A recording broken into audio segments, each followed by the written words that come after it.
রাজনৈতিক কারণে বরখাস্ত বৈষম্যের মাধ্যমে নিপীড়িত কর্মকর্তাদের চাকরিতে পুনর্বহালের দাবি জানিয়েছেন অবসরপ্রাপ্ত সেনা কর্মকর্তারা। শনিবার এক সেমিনারে তারা জানান 15 বছরে অন্তত 400 সেনা কর্মকর্তা বৈষম্যের শিকার হয়েছে। এ সময় সামরিক বাহিনীর রাজনৈতিক হস্তক্ষেপ বন্ধ করতে কমিশন গঠন করে সামরিক আইন সংস্কারের দাবিও জানান তারা। সম্মানিত উপস্থিতি, স্বৈরাচার শেখ হাসিনা সরকারের দুঃশাসনের কবলে চাকরিচ্যুত, গুম, খুনসহ নানা ধরনের বৈষম্যের শিকার অবসরপ্রাপ্ত সেনা কর্মকর্তাদের এই আয়োজন। তাদের দাবি বৈষম্য বিরোধী সশস্ত্র বাহিনী গঠনের। সেমিনারে উপস্থিত থাকবার জন্য অনুষ্ঠানে অবসরপ্রাপ্ত সেনা কর্মকর্তারা বলেন, বিগত হাসিনা সরকারের আমলে মেধাবী অসংখ্য সেনা অফিসারদের পরিকল্পিতভাবে কোর্ট মার্শালে মিথ্যা অভিযোগে সাজা ও অত্যাচার করা হয়েছে। দুই একজন অফিসার তারা ইসলাম বিদ্বেষী ছিল এবং তারাই পরবর্তী তাদেরকে জঙ্গি তকমা লাগিয়ে দেওয়া হয়। শুধু এখানেই শেষ না, পরবর্তী সময়ে ওই অফিসাররা আপনি বাহিনী থেকে বের করে দিয়েছেন। পরবর্তীতে ওই অফিসাররা যখন সিভিল অ্যাডমিনিস্ট্রেশনে বিভিন্ন জায়গায় যখন জব করতে যায়, তাদেরকে যখন কোনো একটা জবের ইন্টারভিউ দেওয়া হয়, ওই অফিসের এমডি চেয়ারম্যান ওদেরকে বলে দেওয়া হয় যে এদেরকে নেওয়া যাবে না, কারণ এরা জঙ্গি। তিন বাহিনীতে বিশেষ তহবিল, special fund, private fund, PSI fund বলে একটা জিনিস আছে। এইসব জায়গায় ক্যান্টিনের টাকা, পুকুরের মাছ বেচা টাকা, কাবিখার টাকা, তেল বিক্রির টাকা জমা হয় এবং এটা কিন্তু অডিটে অবজেকশনেবল জিনিস। তারপরে বছরের পর বছর চলে আসছে, অথচ যখন কোনো কর্মকর্তা তাদের কথা মতো না চলে ওই প্রাইভেট ফান্ডে টাকা জমা দেন, তাকে কোর্ট মার্শালের মাধ্যমে বের করে দেওয়া হয়। বক্তৃতায় উঠে আসে মেজর সিনহা হত্যা, বিডিআর বিদ্রোহের কথা। বলেন, বিডিআর বিদ্রোহ দমনে যারা উদ্যোগী হয়েছিলেন তাদের নানাভাবে হয়রানি করা হয়েছে। এনজিওর কিস্তি প্রথমবার বিকাশ পেমেন্ট করলেই 20 টাকা ইনস্ট্যান্ট ক্যাশব্যাক। পিলখানার বিদ্রোহের সময় 57 জন মেধাবী সামরিক কর্মকর্তা নির্মমভাবে নিহত হন। 2012 সালে মেজর জিয়াকে সামরিক অভ্যুত্থান পরিকল্পনার অভিযোগে গ্রেফতার করা হয় এবং পরে বিচার বহির্ভূতভাবে তাকে হত্যা করা হয়।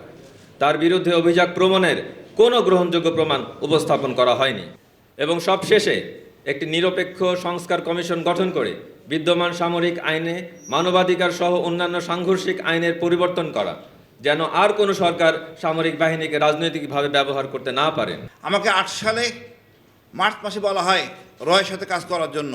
আমি তখন র্যাবের সিও চট্টগ্রামের, আমি রাজি হই নাই। অনৈতিক কিছু অফিসার, বিশেষ করে তারেক সিদ্দিকী আমাদের সেনাবাহিনী ধ্বংস করছে। এই তারেক সিদ্দিকীকে শুধু মানলে হবে না, একে আমাদের থার্ড গ্রেডে ঝুলাই রাখতে হবে। আমি আবারও বলি, একে মানলে হবে না, মারার পর থার্ড গ্রেডে ঝুলাই রাখতে হবে। দেখুক এই তারেক সিদ্দিকী আমাদের সেনাবাহিনী আজকে আয়নাগর নিয়ে যত অফিসার ক্ষতিগ্রস্ত হবে, এর দায়ী হল তারেক সিদ্দিকী। আমি আশা করব আমাদের এই আবেদনগুলো প্রধান উপদেষ্টা বা সংশ্লিষ্ট কর্তৃপক্ষ সিরিয়াসলি বিবেচনা করবেন। যদি কারো প্রতি অবিচার হয়ে থাকে তাদের অবশ্যই সুবিচার করতে হবে, যেভাবে তাদের পুনর্বাসন করা যায় সেটা করতে হবে। জুলাই আন্দোলনে নেতৃত্ব দেওয়া ছাত্র সমন্বয়ক সার্জিস আলম ও হাসনাত আব্দুল্লাহ তুলে ধরেন, আন্দোলন থেকে সরে যেতে ডিজিএফআই তাদের তুলে নিয়ে কিভাবে নির্যাতন করে। সেদিন আমরা দেখেছিলাম ডিজিএফআই কিভাবে মিডিয়া কন্ট্রোল করে। প্রত্যেকটি লাইন তারা ঠিক করে দিয়েছে, মিডিয়ায় কোন অংশটুকু যাবে তারা ঠিক করে দিয়েছে। আমাদের কথাটুকু, যেটি আমাদের কথাই ছিল না, সেই কথাটুকু আমাদের কথা দিয়ে ওই মিডিয়াতে প্রচার করা হয়েছে।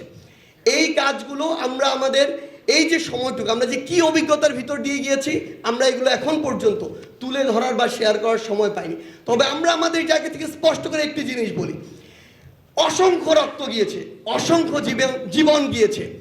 আপনারা যে আজকে ধীরে ধীরে সিক্রেট কথাগুলো বলছেন, আপনাদের প্রতি অনুরোধ, আমরা আমাদের জায়গা থেকে চেষ্টা করব সর্বোচ্চ, আপনারাও সর্বোচ্চ চেষ্টা করুন। সিক্রেটগুলোকে ওপেন সিক্রেট করতে হবে, ওপেন সিক্রেটগুলোকে ওপেন করতে হবে। আমাদেরকে একটা ফেসিস্ট ব্যবস্থা কাঠামোকে আমাদেরকে উপহার দিয়েছে। এই সংবিধানকে বিদ্যমান রেখে আমরা আশা করতে পারি না যে আমাদের বিডিআর বিদ্রোহ থেকে শুরু করে এই সরকারের আমলে যত অপশাসন হয়েছে সেই অপশাসনগুলোর বিচার আমরা নিশ্চিত করতে পারবো। সুতরাং দ্রুততম সময়ের মধ্যে আমাদের যে বিদ্যমান যে সংবিধানটি রয়েছে, এই বিদ্যমান সংবিধানটিকে বাতিল করে দিয়ে সংবিধান অবশ্যই আবার পুনর্গঠন করতে হবে। বিশেষ অতিথির বক্তৃতায় ব্যারিস্টার ফুয়াদ বলেন, দেশপ্রেমিক সেনা কর্মকর্তাদের আয়নাঘরে পাঠানো স্বাধীন দেশে হতে পারে না। যে জীবনের মর্যাদার, আয়ের, রুজির যে এনশিওর করা হয়েছিল সংবিধানে, রুটি রুজি পর্যন্ত কেড়ে নিয়েছে। সংবিধানের মৌলিক অধিকারের প্রত্যেকটা প্রভিশন ভায়োলেট করেছে এই আমাদের অফিসারদের প্রতি, আমাদের সোলজারদের প্রতি। হাজার হাজার অফিসার এবং সোলজারদের প্রতি ন্যূনতম বিচার তাদের আইনেও করে নাই, দেশের আইনেও করে নাই। আওয়ামী ফ্যাসিবাদের বিরুদ্ধে 3rd চার্জশিট, যে তার অ্যাকাউন্টেবিলিটি সে রক্ষা করে নাই। 4th চার্জশিট ছিল যে সে বলেছিল যে রিপাবলিকের প্রত্যেক নাগরিক সমান, বলা হয়েছে আমাদের কনস্টিটিউশন, আমরা কি সবাই সমান? তাহলে সবাই সমান হলে ফেক জেনারেলরা চাকরিতে থাকে আর দেশপ্রেমিক জেনারেলরা আয়না ঘরে যায় কেন? আয়নাঘরের মূল হোতা কে তা খুঁজে বের করার আহ্বান জানান বক্তারা। যেটা পার্থক্য দেখলাম, হাবিবুল ইসলাম হাবিব, নিউজ 24, ঢাকা। সরকারের কাছে আমাদের